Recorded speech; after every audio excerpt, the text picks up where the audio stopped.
Dear listeners, thank you for your incredible support in helping our channel grow. We're aiming for 1,000 subscribers, so please support us by subscribing and helping us reach this milestone. Now let's start the story. The text from my wife read, "Tom, I'm coming over to tell you everything about my affair with him. Face it like a man." Hours later, my sister called, saying the police were at our house.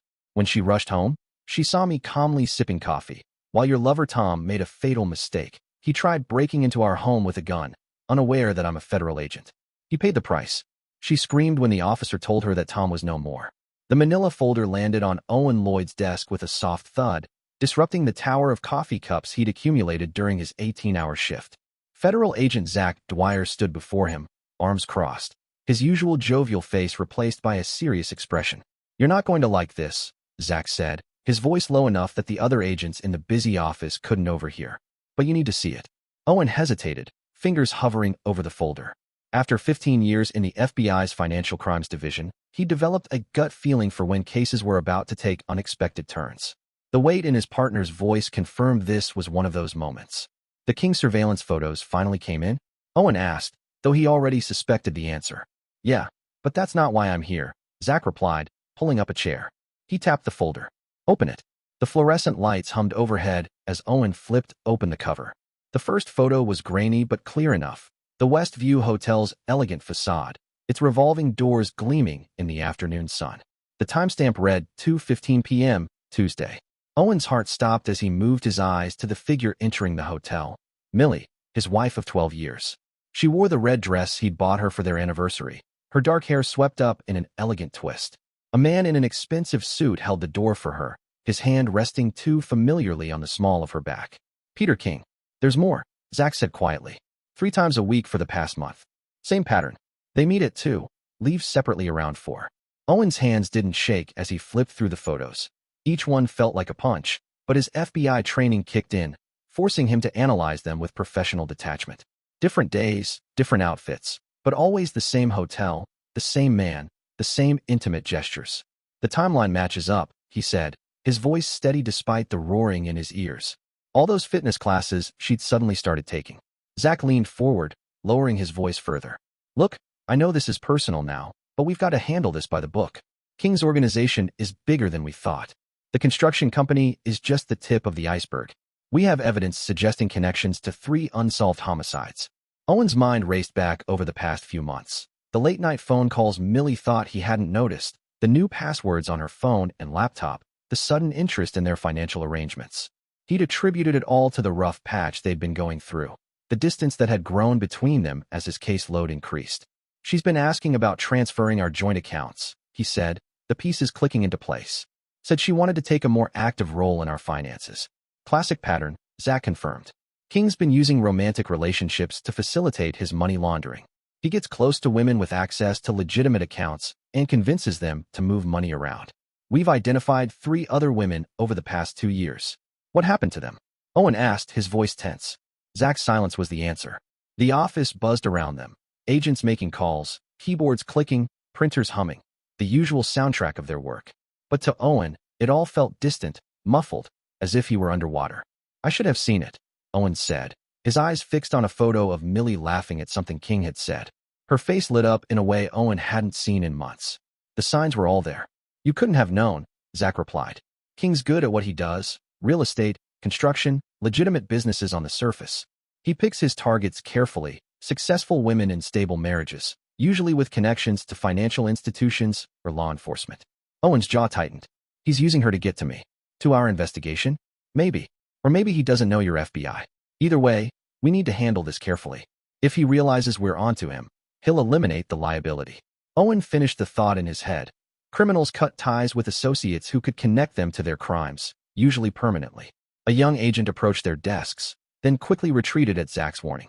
The photos scattered across Owen's desk told a story he wasn't ready to process yet. His wife, their marriage, his case, all colliding in a potentially lethal combination. "I've got agents running background checks on every woman connected to King's operations," Zach continued. His ex-wife, Rebecca Archer, filed multiple domestic violence reports before disappearing 3 years ago. They never found her body. Owen gathered the photos, sliding them back into the folder with methodical precision. "We need to move carefully. If King realizes we're investigating him, He might spook and run. Or worse. No, Owen said, his voice hardening. If he realizes I'm investigating him, Millie becomes a liability. A witness who can connect him directly to his operations. Zach nodded. What's your play? Owen stood, adjusting his tie.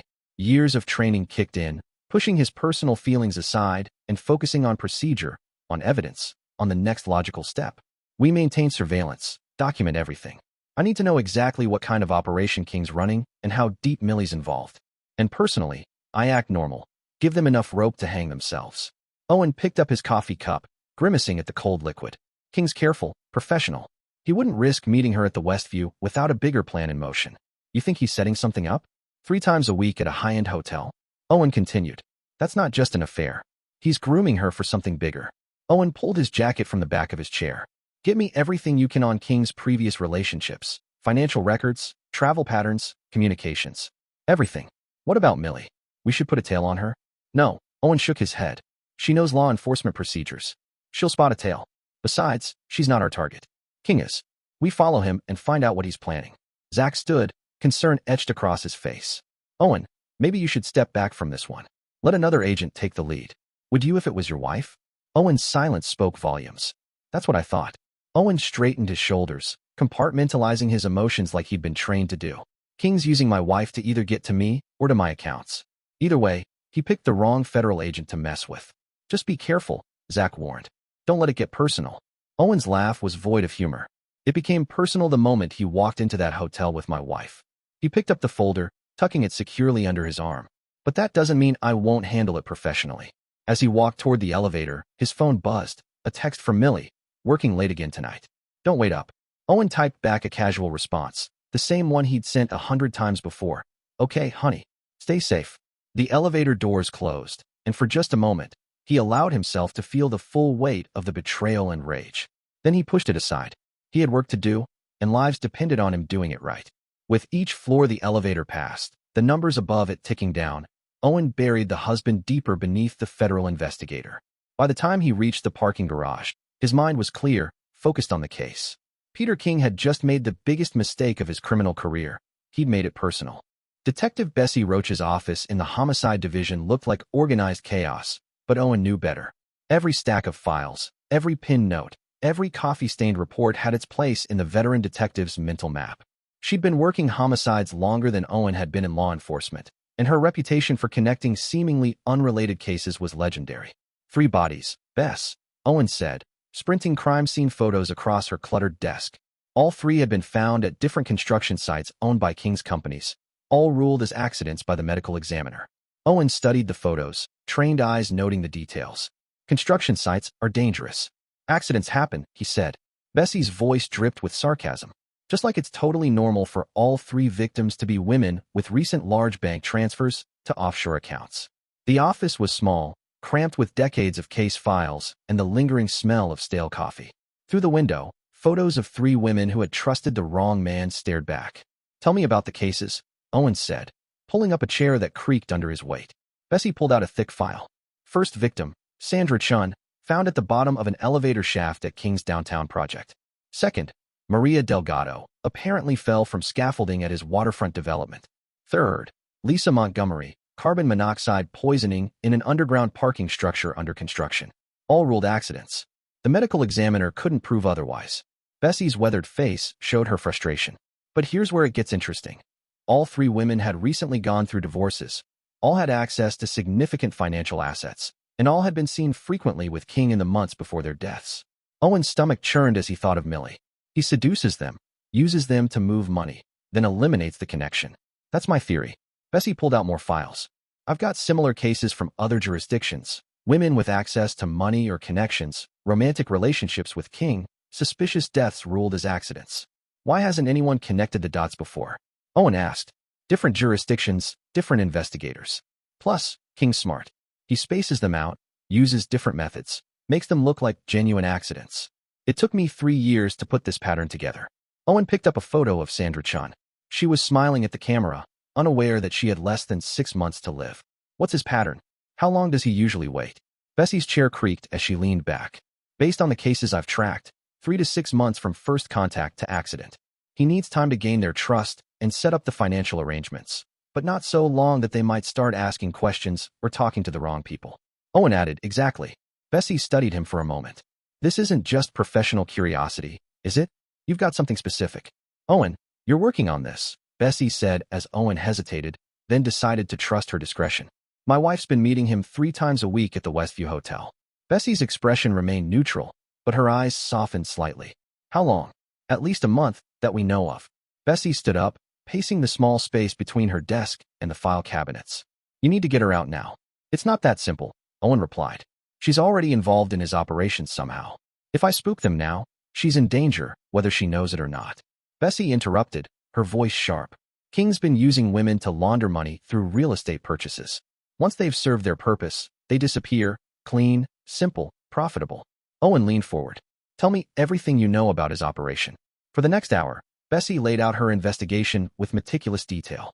King's pattern was clear. He targeted women with access to legitimate financial channels, preferably those with connections to law enforcement or financial institutions. He charmed them, gained their trust, and convinced them to help move money through their accounts or businesses. The real estate angle is clever, Bessie explained. Construction companies are cash-intensive businesses, easy to inflate costs and make high transactions. The women help legitimize the money movements, usually without realizing they're part of a laundering operation. And when they outlive their usefulness, tragic accidents happen. Her voice grew grim. Always at his construction sites. Always with plausible explanations. The victim's connection to King is explained away as a business relationship or a brief romance. By the time anyone starts asking questions, he's moved on to his next target. Owen pulled out his own notes. My ex-wife, Rebecca Archer, multiple domestic violence reports, then she disappeared. Bessie rifled through her files, pulling out a report.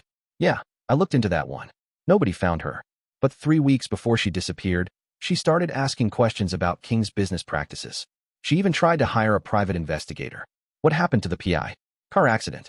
Brake failure on a mountain road. Bessie's expression said it all. Very unfortunate timing. Owen absorbed the information, his mind racing. King's got someone in law enforcement, has to. Someone to keep these deaths classified as accidents. My money's on someone in the ME's office. Bessie agreed. Maybe higher up. The pattern's too consistent, too clean. Which means we need to be careful who we trust with this information. Bessie nodded. I've kept this investigation quiet. Official records show cold cases, accidents, nothing linking them to King. But I've been building the pattern, waiting for someone else to see it. Why tell me all this now? Because your wife's next.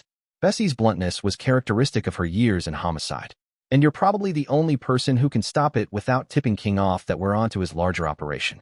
Owen stood, processing everything he'd learned. I need copies of everything you have. Cases, photos, financial records, anything that shows King's pattern. Bessie had already prepared it. She pulled a thick envelope from her desk drawer. Been waiting for someone else to see what I was seeing. Just didn't expect it to get this personal. As Owen reached for the envelope, Bessie held on to it a moment longer. Listen, I've seen what happens when cops try to handle cases involving their families. Don't let emotion cloud your judgment. King survived this long because he's careful, patient, and absolutely ruthless. I know how to handle myself. I'm sure you do. But this isn't just about you anymore. Bessie finally released the envelope. Your wife's got about 3 months before King's pattern says she becomes expendable. Whatever you're planning, do it before then. Owen tucked the envelope into his briefcase. Thank you, detective, for everything. Don't thank me yet, Bessie replied, turning back to her desk. Just make sure your wife doesn't end up in one of these files. As Owen left the homicide division, his phone buzzed again, a text from Millie. Having dinner with the girls. Don't forget to feed the kids. He replied with a casual message. Already ordered pizza. Have fun. The lie came easily now, just as hers had. The kids were already safely at his sister's house, something he'd arranged days ago when his instincts first told him something was wrong. In the parking lot, he sat in his car for a long moment, studying Bessie's files. 3 months. He had 3 months to save his wife from herself, bring down King's operation, and ensure no one else ended up in Detective Roach's collection of suspicious accidents. Across town, his wife was meeting with a man who had murdered at least 3 women, and she thought she was in love. The coffee shop was nearly empty at this late hour, which was exactly why Dina Carroll had chosen it. She sat in the furthest corner, her hands wrapped around an untouched latte, jumping slightly when the bell above the door announced Owen's arrival. He spotted her immediately, Millie's best friend for the past decade, the woman who had been maid of honor at their wedding and godmother to their children. Now, she looked small, frightened, nothing like the confident real estate agent he knew. Thank you for meeting me, Dina said, her voice shaky. I didn't know who else to talk to. Owen studied her face, noticing the dark circles under her eyes, the way her hands trembled slightly. Tell me everything. She's going to leave you, Dina blurted, her words tumbling out in a rush. For Peter. He's convinced her to transfer your joint accounts into her name. She thinks he's going to marry her. Dina's voice cracked. But what I overheard him say on the phone yesterday at the real estate office, he was talking about using her as a fall person for some illegal deals. Dina's fingers tightened around her coffee cup. The way he talked about her, Owen, like she was just another business transaction. The coffee shop's fluorescent lights buzzed overhead. A barista wiped down tables in the distance, the rhythmic motion a stark contrast to Dina's nervous energy. Tell me exactly what you heard, Owen said, keeping his voice steady and professional. I was in Marissa Wu's office. You know Marissa from the real estate agency? Dina leaned forward, lowering her voice. I was dropping off some paperwork when I overheard him say something about setting up the accounts and making sure she takes the fall when it all goes south. He laughed about it. He actually laughed. Owen's mind raced, fitting this new information into the pattern he had been building. Has Millie said anything specific about their plans? She thinks they're in love. Dina's voice dripped with disgust. She says he understands her in a way you never did. That he's going to take her away from her boring life and show her the world. She reached into her purse, hands shaking as she pulled out a small notebook. I've been writing down dates, times, anything that seemed suspicious. At first, I thought I was just being paranoid. You did the right thing, Owen reassured her, taking the notebook. When did you first notice something was wrong? About 2 months ago. Millie started asking strange questions about international real estate transactions, offshore accounts. She said it was for a client, but she was way too interested. Dina had noticed Millie's questions becoming too specific. She took a shaky sip of coffee. Then last week, I saw her at the bank with Peter. They were talking to Winston Chun in international transfers. When I tried to say hello, she practically ran away. Owen flipped through the notebook, noting Dina's meticulous observations, dates, locations, snippets of overheard conversations. She had documented everything with the precision of someone who knew they were witnessing something dangerous. There's more, Dina whispered. Yesterday, I overheard her on the phone with Johanna McFarland, the divorce attorney. Owen's jaw tightened. She's been planning this for weeks, Dina continued. Peter's convinced her she needs to secure her assets before. Her voice trailed off as her phone buzzed. The color drained from her face as she read the message. It's Millie. She's asking where I am. She needs to talk to me about something important. Owen's training kicked in. Don't tell her about this meeting. Act normal. If she confides in you about any plans, just listen. Don't try to talk her out of anything. She's my best friend. I can't just. If Peter realizes you know anything, you could be in danger. Owen's voice was firm but steady. The best way to help Millie right now is to let her think everything is normal. Dina's hands trembled as she typed a response. I told her I'm at home with a migraine. She looked up, eyes glistening. She's going to text you soon. Peter wants to meet with you, to tell you everything. She thinks it's about the affair, but the way he talked about it. Owen's phone buzzed right on cue. He read Millie's message aloud. Peter is coming over to tell you everything about our affair. Face it like a man. The coffee shop seemed to grow colder. Peter King, a man linked to multiple suspicious deaths, wanted to meet him alone. When is this meeting supposed to happen? Dina asked, her voice tight with fear. Tomorrow evening. Owen's mind was already working through scenarios, protocols, contingencies. Dina, I need you to do something for me, and it's important that you follow my instructions exactly. She nodded, hanging on his every word. Tomorrow, take a long lunch. Go to that new spa in the mall, the one with the strict no-phone policy. Make sure people see you there. Get receipts. Witnesses. Her eyes widened in realization. You want me to have an alibi, just in case. Owen scribbled a number on the back of his business card and handed it to her. This is my partner's direct line. If anything feels off, if Millie or Peter start asking strange questions about me or this conversation, call him immediately. Dina tucked the card into her wallet, her hands still shaking. I should have said something sooner, when I first noticed things changing. You're saying something now. That's what matters. Owen stood, leaving his untouched coffee on the table. One more thing. Forward any messages from Millie or Peter to this email address. Don't delete anything, no matter how small it seems. As they walked to the parking lot, the cool night air damp around them, Dina suddenly grabbed Owen's arm. Promise me you'll help her. Whatever she's done, whatever she's involved in, promise me you'll get her out safely.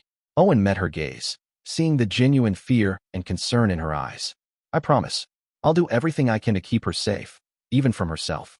After Dina drove away, Owen sat in his car for a long moment, flipping through her notebook. Tomorrow, Peter King would try to eliminate a federal agent he saw as a threat, using the affair as cover. But King had made one critical mistake. He had underestimated just how much evidence was already in place. Owen's phone buzzed again, another message from Millie. I hope you can be mature about this. Peter just wants to talk. He typed back a response that fit the role of the oblivious husband she expected him to be. Of course. I'll be home tomorrow evening. The trap was set. But King had made a mistake. Owen wasn't the prey. As he drove through the dark streets, he made a series of calls, setting his own plan into motion. Tomorrow would change everything, one way or another. Morning light filtered through the blinds of Wilson Love's corner office. Owen sat across from his attorney, watching as the older man methodically arranged documents into precise stacks. Everything's ready, Wilson said, his voice calm and measured, a tone sharpened by years of handling high-stakes divorces. Custody papers, emergency protective orders, financial freezes. The moment you give the word, we'll file it all at once. Owen picked up one of the documents, scanning the legal language that would officially end his marriage. And you're sure about the timing? In cases involving law enforcement officers, especially federal agents, timing is everything. Wilson leaned back in his leather chair, the silver in his hair catching the morning light. The second anything happens, we'll move. She won't know what hit her. Owen thought of his children, safely tucked away at his sister Lupe's house. He had told them it was a special vacation, a chance to spend time with their favorite aunt. The lie tasted bitter, but it was necessary. How did you explain it to Lupe? Wilson asked, as if reading his thoughts. I told her there was a security threat connected to one of my cases. Owen's fingers drummed lightly against the armrest. Not entirely a lie. She didn't ask too many questions. Good. It's better that way. Wilson pulled another file from his desk drawer. I've handled law enforcement cases before, but this one's different. The mix of potential criminal charges and the personal stakes. He shook his head. We need to be ready for anything. What's your biggest concern? Retaliation. Wilson's expression darkened. If King is as connected as you believe, he'll have lawyers ready to counterfile the moment we move. We need to prepare for emergency motions, attempts to freeze your assets, maybe even false accusations of misconduct. Owen's phone vibrated. A text from Millie. The kids keep asking about you. Maybe you should call them.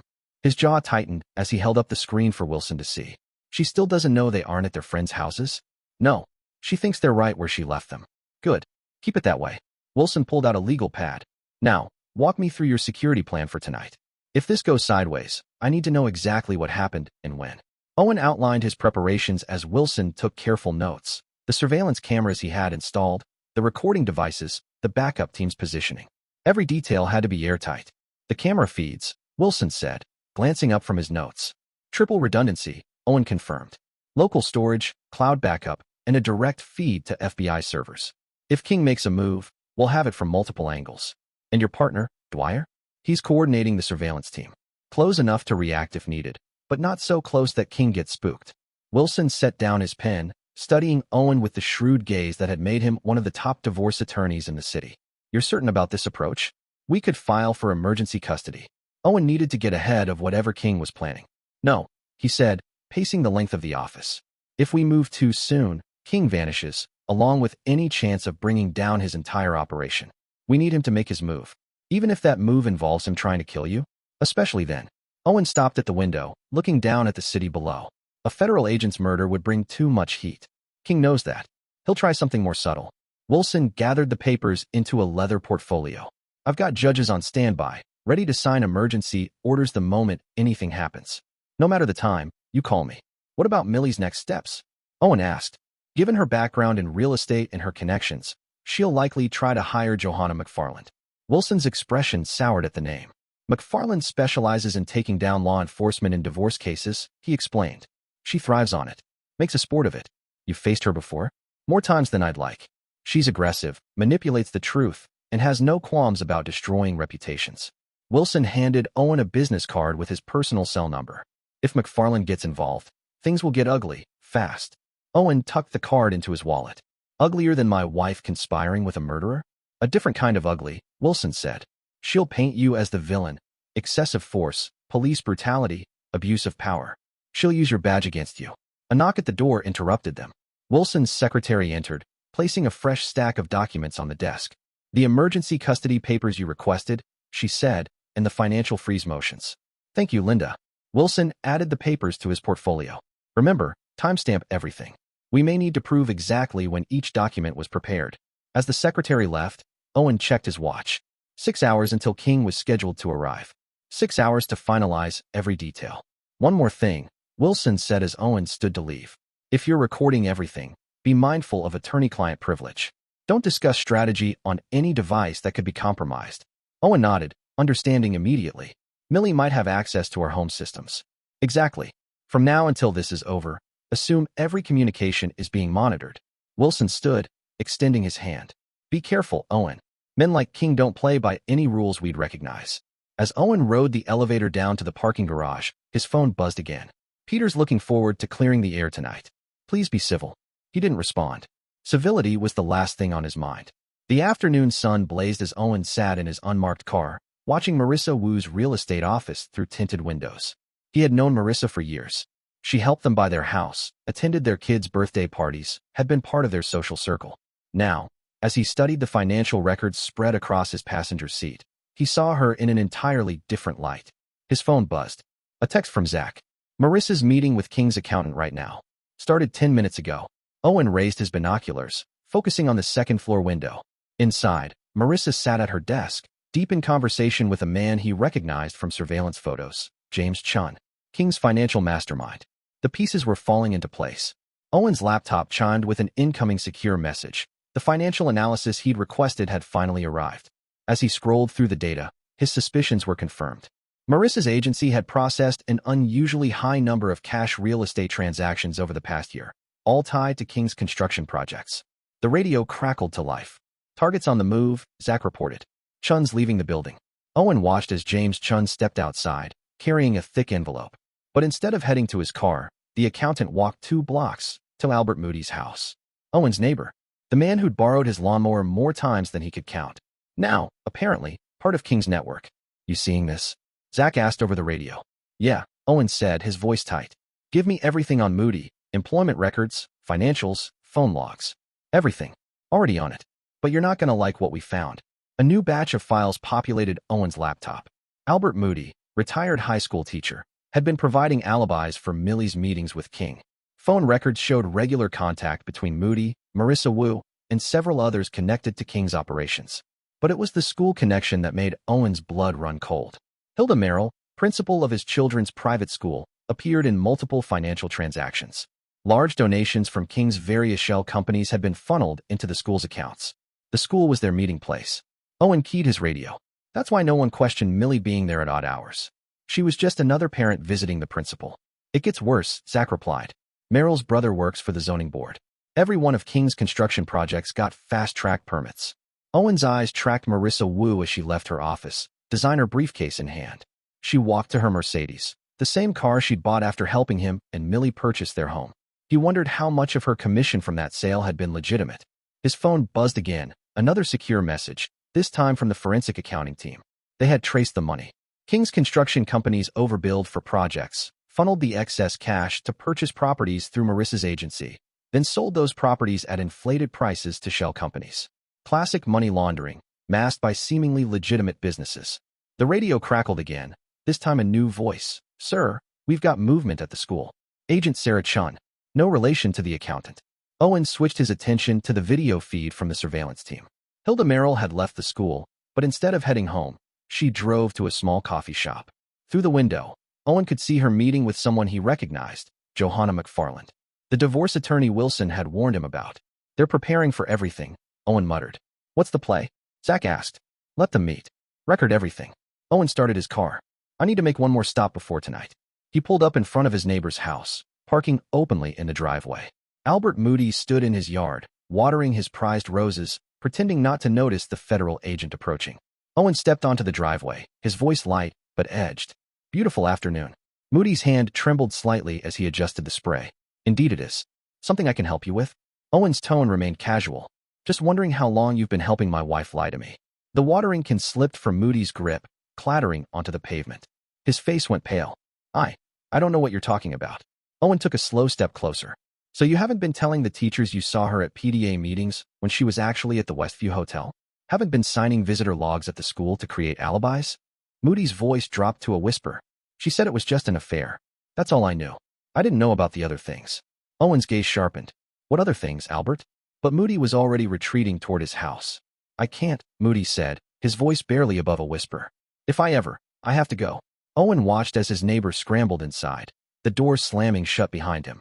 Through the window, he saw Moody reach for his phone almost immediately. Back in his car, Owen radioed Zach. Moody's making a call. Track it. Already on it, Zach replied. It's going to a burner registered to one of King's shell companies. Good. Let them know I'm asking questions. Let them think I'm just a suspicious husband.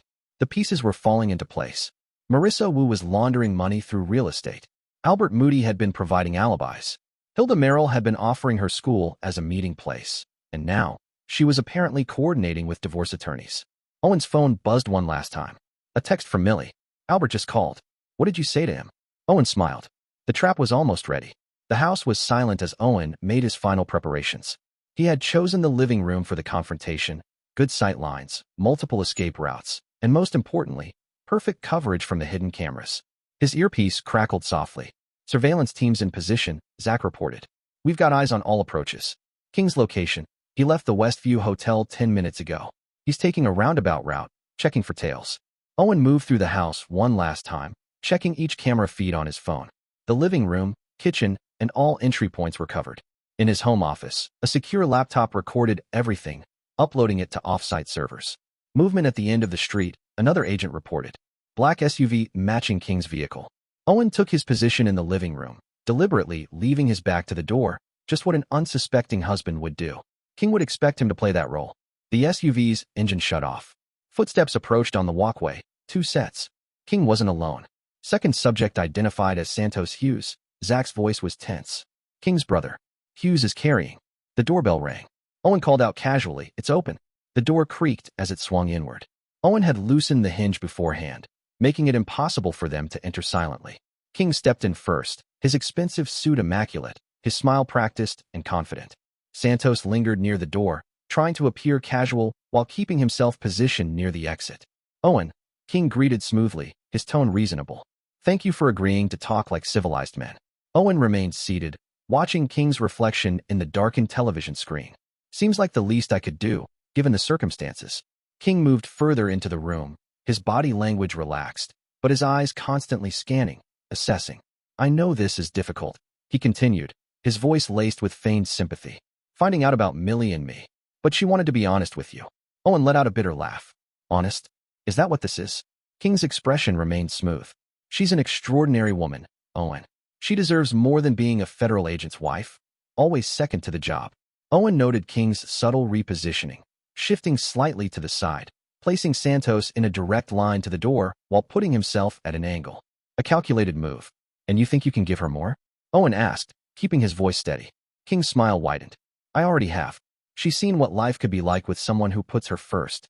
The travel, the excitement, the passion, a pause, the money laundering, Owen corrected evenly. The murders. King's smile didn't waver, but his eyes darkened. I'm not sure what you're implying. His hand moved slightly toward his jacket. I don't know who those women are, King said coolly. Owen stood slowly, turning to face him. They were all found dead at your construction sites. All ruled as accidents, right after they helped you move money through various accounts. By the door, Santos tensed, his hand inching toward a weapon. King lifted a hand, halting his brother. Owen, you're upset. Understandably so. But throwing around wild accusations won't change the fact that your wife has chosen to leave you. Owen shifted slightly, improving the angles for the cameras. Has she? Or is she just the next woman you plan to use and dispose of? King's voice took on a steely edge. You should be careful with accusations like that. A man in your position, accidents can happen to anyone. Owen's smile was slow, deliberate. Is that a threat, Peter? King's expression remained unreadable. A friendly warning. From someone who cares about your wife. Owen chuckled, and something in his expression made King take an instinctive step back. Funny you should mention accidents, because I've been looking into yours. All those convenient deaths at your construction sites. Women who helped you move money, only to tragically fall down elevator shafts or off scaffolding. King's jaw tightened. Santos, he said sharply. Wait outside. Santos hesitated before stepping out, the door clicking shut behind him. But Owen knew he wouldn't go far. Through his earpiece, Zach's voice was calm. Hughes is in position by the front window. He's got a clear shot if King gives the signal. King's facade of civility was slipping. Whatever you think you know. I know everything. Owen interrupted. Marissa Wu laundering money through real estate. Albert Moody providing alibis. Hilda Merrill letting you use the school as a meeting place. Each name landed like a hammer blow. King's hand inched toward his jacket. Owen didn't stop. I know about the domestic violence reports from your ex-wife, Rebecca. The sealed juvenile records. The private investigator who died in that convenient car accident. King's voice turned ice cold. You've been investigating me. For months. Long before you ever met my wife. Owen shifted slightly again. Did you know who I was when you targeted Millie? Or was it just luck? A federal agent's wife. Perfect for your next insurance policy. The gun appeared in King's hand. Smoothly, professionally. You should have kept this personal. Agent Lloyd, he murmured. A simple divorce. A clean break. Now you force my hand. Owen didn't move. Have I? Or did you always plan to eliminate the federal agent investigating your operation? Through his earpiece, Zach's voice was steady. Teams in position. Waiting for your signal. King's smile returned, colder than before. You know what's funny? Millie actually loves me. Even after I told her about the affairs. About using her accounts. She still believes we'll end up together. Owen's eyes didn't waver. Like Rebecca believed. Before she disappeared. King's grip on the gun tightened. My ex-wife had an unfortunate accident. Just like you're about to have. He raised the weapon.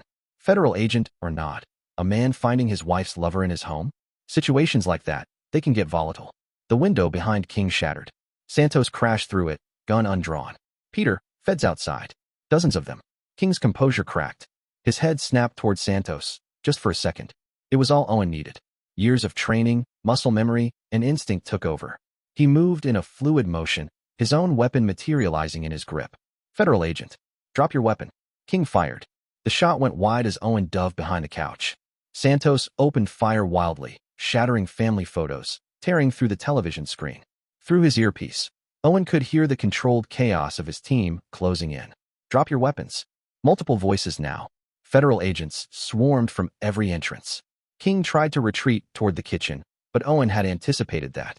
Agent Shin appeared in the doorway, weapon raised. Federal agent, on your knees. Santos attempted to provide covering fire, but he had already expended most of his ammunition in his initial panic. The distinctive click of an empty chamber echoed through the sudden silence. It's over, Peter, Owen called out, keeping his weapon trained on King. Federal agents at every exit. Snipers on the neighboring roofs. You're done. King's response was to whirl and fire directly at Owen. The bullets splintered the wooden frame of the couch, missing Owen by inches. Owen returned fire, 2 precise shots. King sprawled backward, his weapon clattering across the hardwood floor. Peter. Santos lunged toward his brother, but 2 agents burst through the front door, tackling him before he could reach King. The next few minutes were controlled chaos. Agents secured the scene, weapons were collected, and medical teams rushed in. King was alive, but unconscious. The bullets had struck non-lethal areas, exactly as Owen had planned. House is secure, Zach reported, holstering his weapon. You okay? Before Owen could answer, a car screeched to a halt outside. Millie's voice rang through the broken window. Peter. Owen. What have you done? She burst through the door, eyes darting around the wrecked living room. Her lover being loaded onto a stretcher, her husband standing calmly among federal agents. Bullet holes riddling the once pristine space. Her face contorted with rage and disbelief. You set him up. Zach stepped forward, flashing his badge. Mrs. Lloyd, you need to come with us. We have some questions about your involvement in Mr. King's financial activities. Millie yanked out her phone. I'm not saying anything without my lawyer. I'm calling Johanna McFarland right now. That would be inadvisable, a new voice said. Wilson Love stepped through the doorway, documents in hand. Especially given the evidence of money laundering we've already uncovered. Millie's hand trembled as she glared at Owen. You had no right. Peter loves me. Owen's voice remained cold, professional. Like he loved the other women? Millie flinched. The ones who had accidents at his construction sites, right after they'd served their purpose. That's not. He wouldn't. Her composure cracked as she watched Santos being led away in handcuffs. You've ruined everything, Agent Lloyd. An evidence technic Owen called out. We've got the surveillance footage secured. Multiple angles of King drawing and firing first. Millie's eyes darted around the room. Then she saw them. The cameras. Understanding dawned. You knew. Wilson stepped forward. Mrs. Lloyd, I have here emergency orders freezing all joint accounts pending investigation. Additionally, I have temporary custody orders for your children, given the circumstances.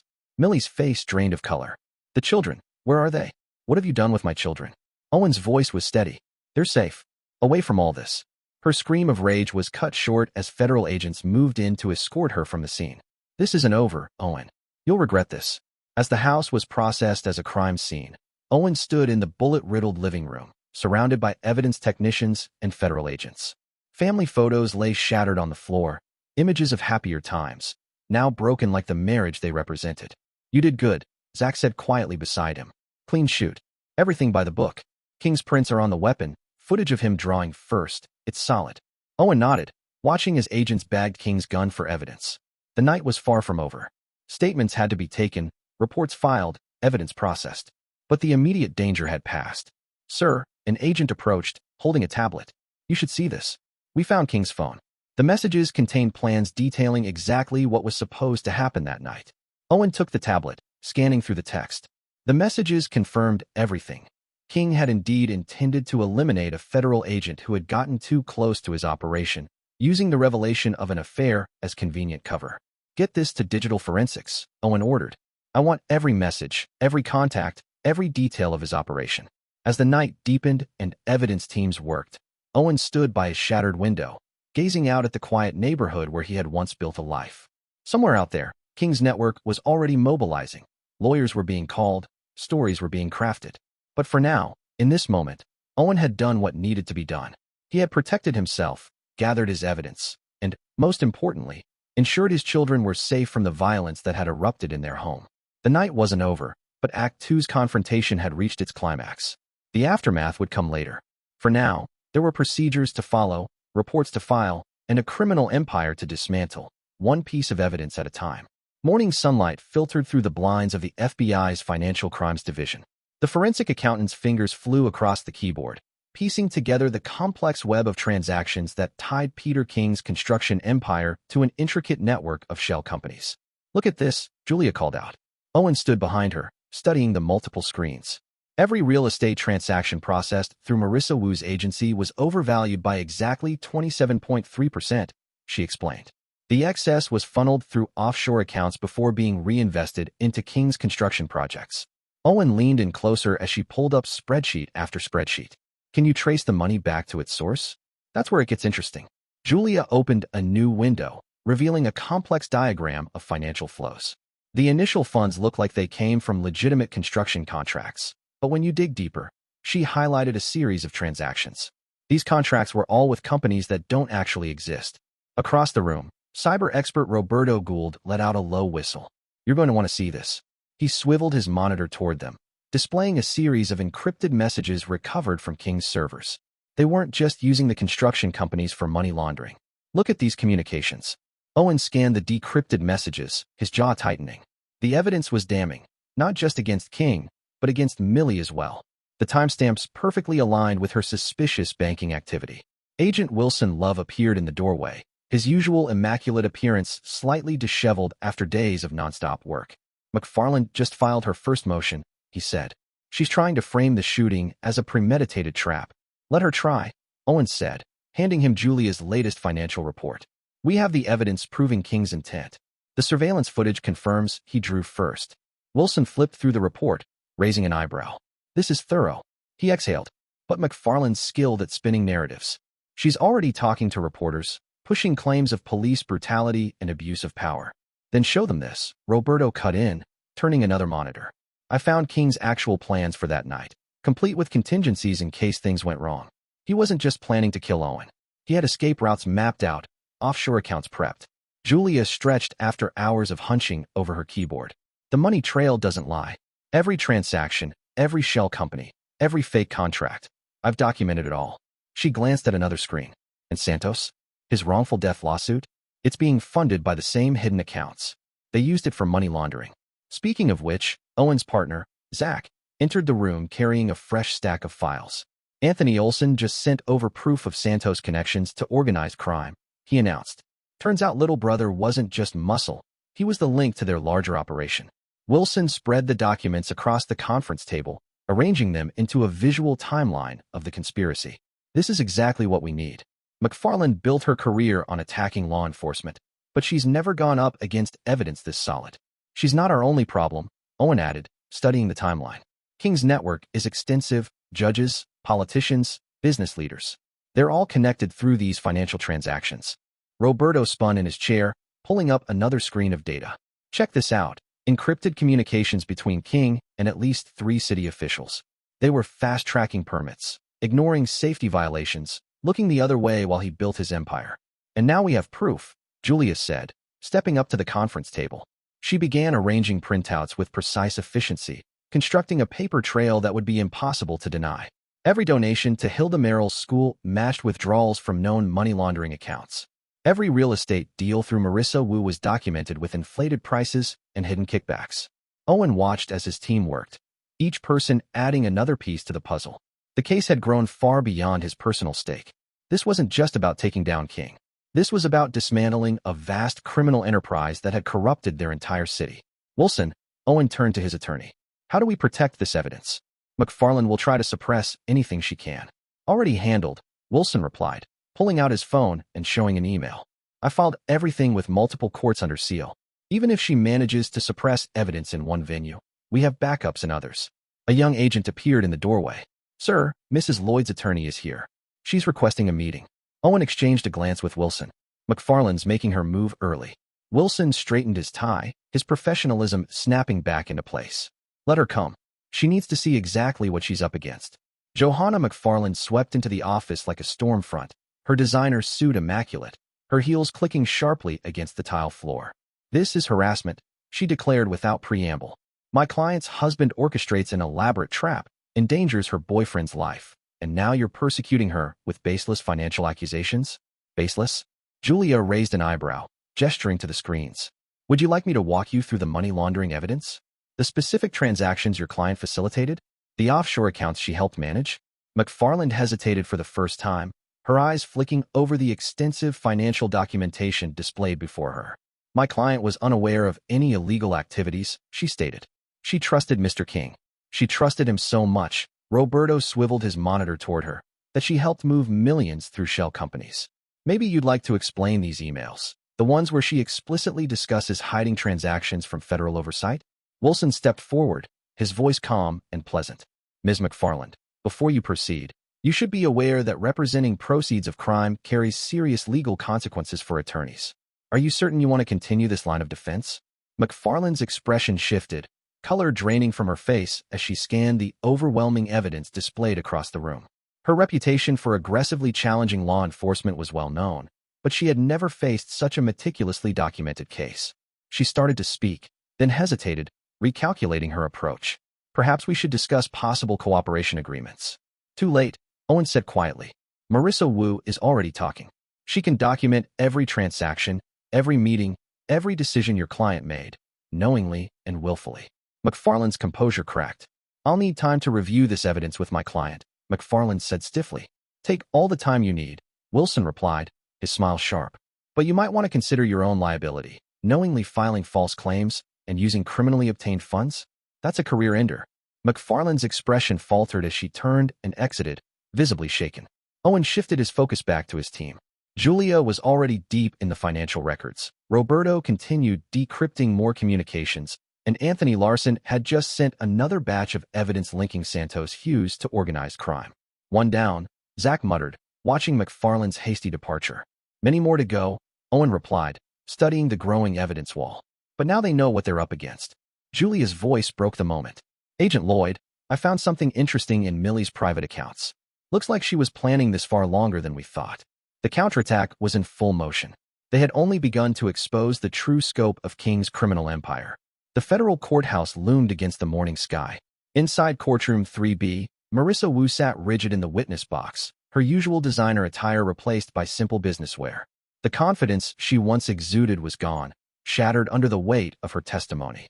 Ms. Wu, the federal prosecutor began, please explain to the court exactly how the money laundering operation functioned through your real estate agency. Marissa's eyes flicked to her attorney, who gave her a slight nod. The cooperation agreement was solid, but the words still caught in her throat. We would artificially inflate property values for King's construction projects, she admitted. The excess funds were funneled through various shell companies, then reinvested into new properties. And Mrs. Lloyd's role in this operation? Marissa swallowed hard. Millie handled the banking arrangements. She had the connections, the legitimate business background to make the transactions appear normal. Her voice cracked slightly. She knew exactly what we were doing. She helped design the system. In the gallery, Owen watched as his wife's former friend systematically dismantled any illusion of Millie's innocence. Behind him, Julia Willard whispered updates. More accounts, more connections, more evidence of widespread corruption. The courtroom door opened quietly as Albert Moody was led in by federal marshals. The once proud neighbor looked decades older than he had just weeks ago, his shoulders hunched under the weight of his guilty plea. He would testify next, confirming how he had provided alibis for Millie's meetings with King.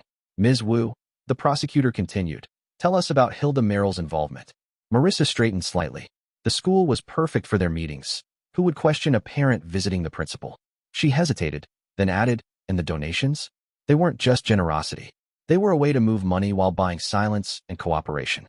Throughout the day, the evidence mounted.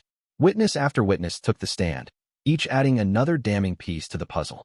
Former employees from King's construction companies testified about falsified contracts. Bank officials admitted to overlooking suspicious transactions. City representatives confessed to accepting bribes in exchange for fast-track permits and inspections. During a brief recess, Wilson Love approached Owen with fresh documents in hand. Hilda Merrill's attorney reached out. She's ready to plead guilty and cooperate. Apparently, the school board's internal investigation uncovered even more financial misconduct. And her brother on the zoning board? Owen asked. Resigned this morning. He's cooperating too. Wilson shuffled through his papers. The dominoes are falling faster than we can track them. When court reconvened, the prosecution introduced FBI forensic experts. Julia Willard methodically explained the complex financial transactions, breaking them down into clear, irrefutable patterns. Roberto Gould demonstrated how encrypted communications had been decrypted, proving the depth of the conspiracy. Your Honor, the prosecutor addressed Judge Helena Chun. The government has established a clear and systematic pattern of criminal activity. Mrs. Lloyd wasn't just a passive participant. She was a key facilitator in a massive money laundering operation. From her seat at the defense table, Millie stared straight ahead, her expression composed and unreadable.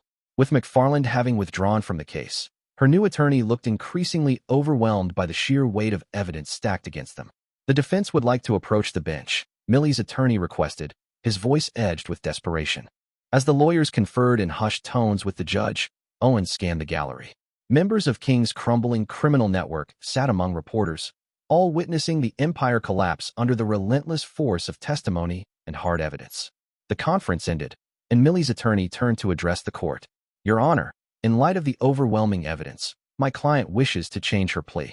We are prepared to offer full cooperation in exchange for sentencing considerations. A murmur spread through the courtroom. Millie finally turned, locking eyes with Owen for the first time since her arrest. There was no remorse in her gaze, only calculation. She was cutting her losses, salvaging what she could as her lover's empire crumbled. Mrs. Lloyd, Judge Cheng's voice silenced the whispers. You understand that by changing your plea and cooperating, you are admitting to all charges, including money laundering, conspiracy, and accessory to multiple financial crimes? Yes, Your Honor, Millie responded, her voice steady and professional, the same tone she had once used to close real estate deals. I am prepared to provide full disclosure on the organization's activities. Behind Owen, Julia whispered, too late. We already have everything. The judge set a sentencing date and adjourned the court. As Millie was escorted away by U.S. Marshals, Marissa Wu was led through another door, her testimony complete. Albert Moody would return tomorrow to add his own damning account to the prosecution's case. In the courthouse corridor, Assistant District Attorney Rachel West approached Owen with fresh updates. Marissa's testimony has opened new leads. We're uncovering links to similar operations in other states. And the school board investigation? Owen asked. Full cooperation, Rachel confirmed, consulting her notes. Hilda Merrill's replacement is already implementing stricter financial oversight. All donations have been frozen, pending forfeiture proceedings. They walked together to the courthouse steps, where reporters waited for statements. Owen let the prosecutors handle the press while he stepped back, taking in the moment.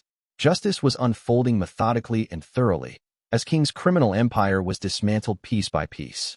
A heavy box of case files landed on Owen's new desk with a satisfying thud. After months of investigations, prosecutions, and seemingly endless paperwork, he was finally settling into his role as head of the white-collar crimes division. The promotion had come with a larger office, one with windows overlooking the city he had helped clean up. I think that's the last of them, Rachel said, brushing dust from her hands. She had been instrumental in prosecuting the cases that stemmed from King's operation, working closely with Owen's team to ensure no lead went unfollowed, no crime unpunished. Hard to believe it's really over, Owen mused, glancing at the framed newspaper article he had just hung on the wall. The headline caught the morning light. Federal agent uncovers multi-million-dollar crime ring while stopping home invasion. Rachel perched on the edge of his desk, a familiar gesture after months of working side by side. Not completely over, she reminded him.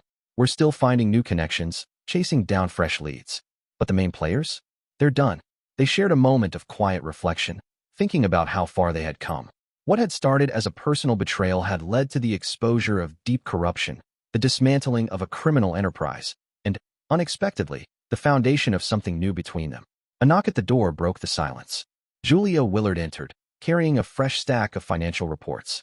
"You're going to want to see this," she said, placing them on Owen's desk. "Remember those connections we found in other states? Turns out King's operation was even bigger than we thought." Owen cleared a space on his desk for the new files. "How much bigger?" he asked.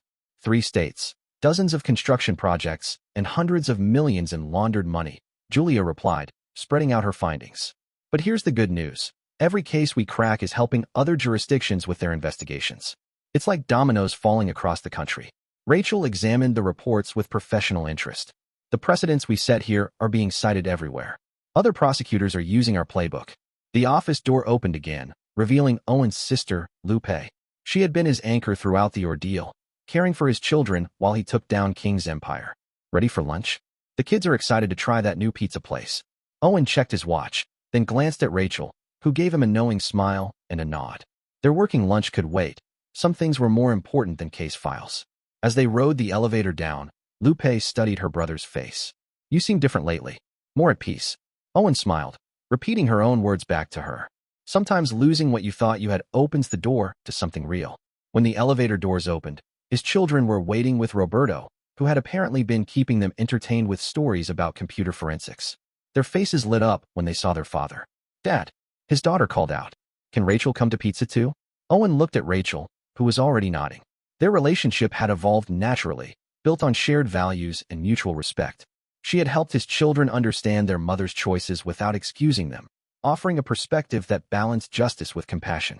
The pizza place was crowded with families, its lively energy a stark contrast to the quiet intensity of the federal building. As Owen watched his children laugh with Rachel over stringy cheese and silly jokes, he felt the last pieces of his new life settling into place. While the kids debated dessert options, Rachel leaned in. "You know," she said quietly, "what you did. Maintaining professional objectivity while facing personal betrayal. It's becoming a case study at the FBI Academy." Owen chuckled, thinking about the new agents who would one day study his approach, learning how to navigate cases where personal and professional lives collided.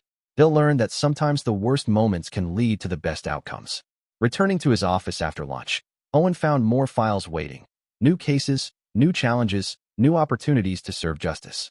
But now, he faced them with hard-won wisdom and the unwavering support of a team that had proven itself under the toughest circumstances.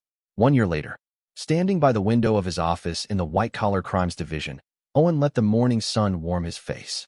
The framed newspaper article on his wall had become something of a legend in the department. Federal agent uncovers multi-million-dollar crime ring while stopping home invasion. The headline barely scratched the surface of what had become one of the department's most significant cases. Behind him, Zach was briefing new agents on an ongoing investigation. His voice carried the confidence of someone who had helped dismantle one of the largest criminal enterprises in the city's history. The Peter King case had changed everything: procedures, protocols, even the way they approached complex financial investigations. A knock at his door drew Owen's attention. Rachel entered, a familiar and welcome presence in both his professional and personal life. Their engagement announcement had surprised no one who had watched them work together to bring down King's empire. "Just got word from the prison," she said, settling into what had become her usual chair.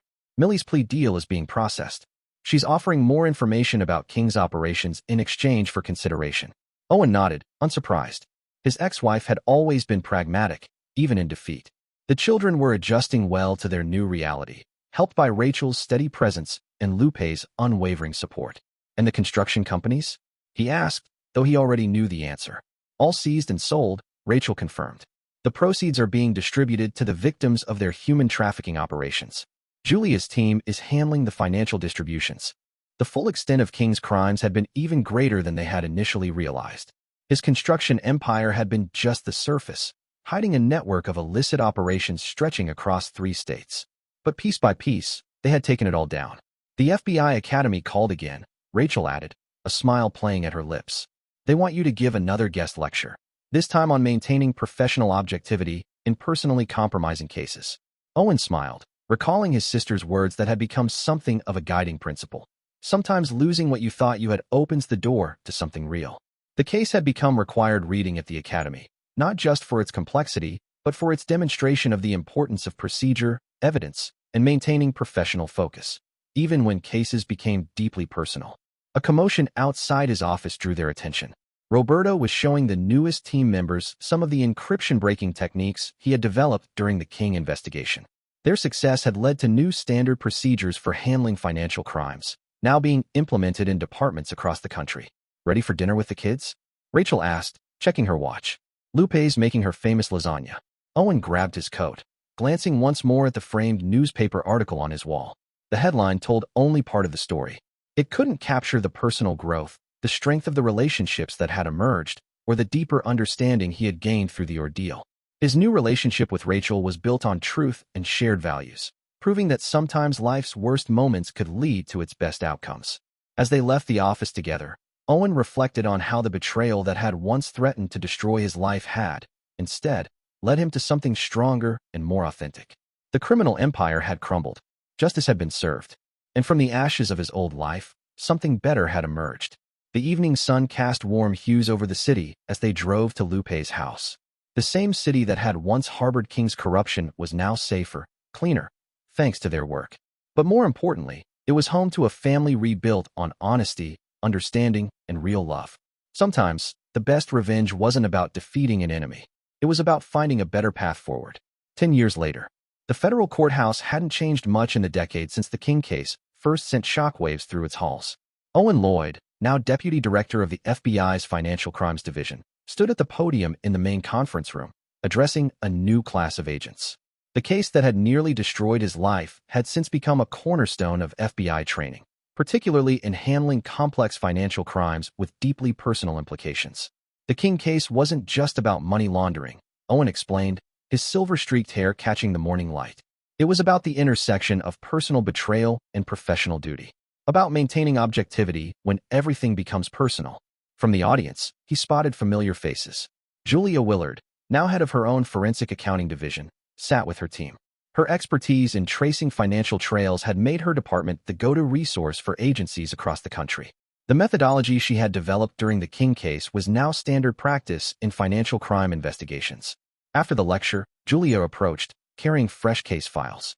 "You'll want to see this," she said, her expression grim. "Remember those offshore accounts we could never quite crack during the King case? They just resurfaced." In his office, they reviewed the new evidence. Even after a decade, the ripples of King's criminal empire continued to spread.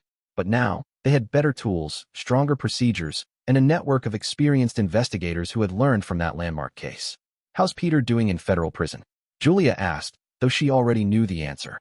"Still maintaining his innocence," Owen replied, scanning the documents. His last appeal was denied 6 months ago. Peter King's downfall had been as spectacular as it was complete. The man who had once commanded a vast criminal empire now spent his days in a maximum security facility, his attempts to retain control of his organization thwarted by continuous monitoring.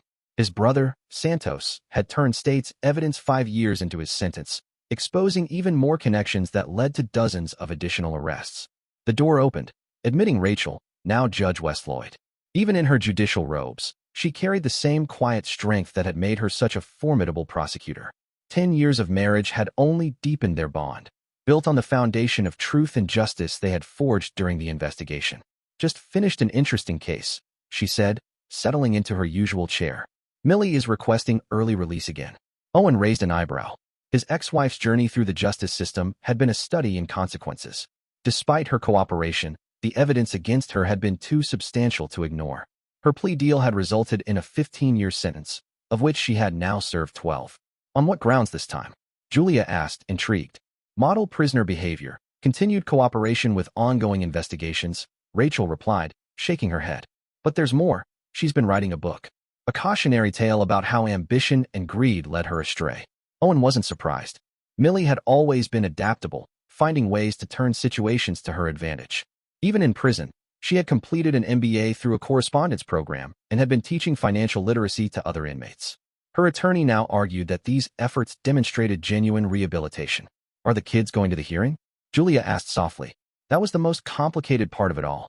Owen and Millie's children, now in college, had grown into remarkable young adults, perhaps because of, rather than despite, the challenges they had faced. Their daughter, Emma, was studying law at Georgetown, inspired by watching Rachel's dedication to justice. Their son, Michael, was pursuing forensic accounting, having spent his summers interning with Julia's department. They're old enough to decide that for themselves. "Emma wants to go," Owen replied. "She's analyzing it from a legal perspective." Michael's more hesitant. Over the years, the children's relationship with their mother had evolved. Initial anger had given way to a more complex understanding, one shaped by Rachel's patient guidance and regular family therapy. They visited Millie in prison occasionally, their conversations shifting from awkward silences to cautious dialogue. A knock at the door interrupted their discussion. Zach Dwyer, now assistant director of operations, stepped in. Time had added gray to his temples, but had done nothing to diminish his energy. "You're not going to believe who just walked into the lobby," he said with a grin. "Dina Carroll." Owen smiled, recalling Millie's former best friend. Dina's warning had played a crucial role in breaking the case. After testifying, she had moved across the country, building a successful real estate business, one untouched by her past associations. Her annual Christmas cards kept them updated on her life. "She's here about Marissa Wu," Zach continued. "Apparently, Marissa's being released next month. Dina wanted to warn us. She's heard Marissa is planning to write her own book about the case." The ripples of the King case continued. Marissa had served 10 years for her role in the money laundering operation. Unlike Millie, she had struggled to adapt to prison life, her privileged background leaving her ill-prepared for incarceration. "What about the others?" Julia asked, pulling up old case files on her tablet. The network that had once enabled King's empire had met various fates. Albert Moody had served 5 years before quietly retiring to Florida, living on a small pension. Hilda Merrill had avoided prison through early cooperation, but was permanently banned from working in education. She now ran a modest bookkeeping service in Arizona, a shadow of her former life. "Remember Detective Bessie Roach?" Rachel added. "She finally retired last year. The King case was her last big one. She spent years consulting on similar investigations across the country." Owen walked to the window, looking out over the city. The skyline had changed in 10 years, yet some buildings remained, including several former King properties, now seized and repurposed. The once tainted construction empire had been transformed, now housing legitimate businesses, charities, and, in a fitting twist, a federal law enforcement training center. His phone buzzed, a message from Lupe. His sister had remained a cornerstone of their family, her home still the gathering place for holidays and celebrations. Her wisdom on loss and resilience had proven true. From the ashes of betrayal, they had built something stronger. "Dad." Emma's voice came from the doorway. His daughter stood there, poised and confident, so much like him in her dedication to justice, yet with Rachel's warmth and fairness. She had inherited his analytical mind and Rachel's sense of balance, shaping them into something uniquely her own. "We need to talk about Mom's hearing." Owen gestured for her to come in, watching as she greeted everyone with the ease of someone who had grown up surrounded by law enforcement's finest. "I've been reviewing her case files," Emma said, spreading documents across his desk. "Her rehabilitation programs, her cooperation with ongoing investigations, her work with other inmates. Legally, she has a strong case for early release." The room fell silent, each person lost in their own reflections. Julia thought of the intricate financial trails that had led to justice. Zach recalled the stakeouts and surveillance that had built the case. Rachel considered the delicate balance between justice and mercy, how sometimes they intersected in ways no one expected. "Whatever the outcome," Owen said finally, "we're stronger for having gone through it all." As if to underscore his words, Michael appeared in the doorway, fresh from his internship with Julia's department. "Found something interesting in those old offshore accounts," he announced, his expression mirroring Julia's determined focus. The next generation was carrying forward their legacy, turning past wounds into wisdom, using their experiences to build a better future. The King case hadn't just changed their lives. It had set in motion ripples that would influence justice for years to come. Later that evening, at their regular family dinner at Lupe's house, Owen watched his extended family interact. Rachel and Emma debated legal theory, Michael eagerly showed Julia his latest financial analysis techniques, and Zach swapped old case stories with Lupe. This was the true victory, not just the dismantling of a criminal empire, but the creation of something stronger in its place. His phone lit up with a notification. Another appeal denial for Peter King. The man who had once tried to destroy his life would likely spend the rest of his days behind bars. His empire was gone, his legacy reduced to a cautionary tale and an FBI case study. "You okay?" Rachel asked softly, noticing his distant expression. Owen smiled, watching his family's easy camaraderie. "Better than okay," he replied, just thinking about how sometimes the worst moments lead to the best outcomes. The sunset cast brilliant colors across the sky, a fitting backdrop for their gathering. In the decades since the King case, they had all faced challenges and changes, yet the foundation they had built, rooted in truth and justice, had never wavered. The betrayal that had once threatened to destroy everything had instead forged something stronger, more genuine, and far more enduring than anything built on deception could ever be. As evening settled over the city, Owen reflected on the journey that had brought them here.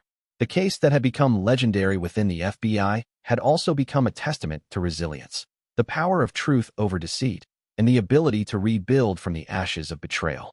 The choices made a decade ago continued to shape lives in ways no one could have predicted. But looking around the dinner table, surrounded by the people who mattered most, Owen knew one thing for certain. Sometimes losing what you thought you had was the only way to make room for something real.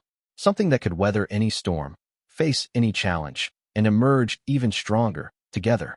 Dear listeners, please share your thoughts in the comments section below and don't forget to like, share, and subscribe.